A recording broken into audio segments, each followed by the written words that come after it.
Iittala, yksi Suomen tunnetuin tuotemerkki, on hiljattain tehnyt suuren brändin muutokseen. Mitä ajatuksia logojen uudistaminen herättää? Ja tässä ovat Iittalan vanha ja uusi logo. Miltä mieltä olet Iittalan uudesta logosta? No, on kyllä tottunut itse siihen vanhaan, mutta mun mielestä on se oli kiva uudistus. No, en pidä. The new one is more noticeable.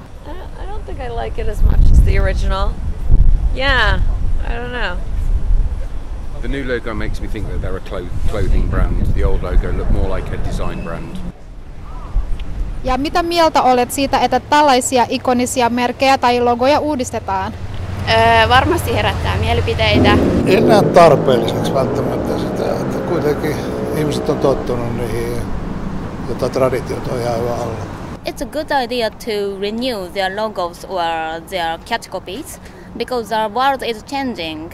Se on ihan turhaa, siihen menee rahaa. For most part, I'm quite happy with that, especially given that most of the old logos, they are not designed with a modern day in mind. Onko mielessäsi jokin tuote tai brändi, minkä ilmettä et missään nimessä lähtisi muutamaan? No, Marimekko ainakin. Toyota. Probably Marimekko. Rolex.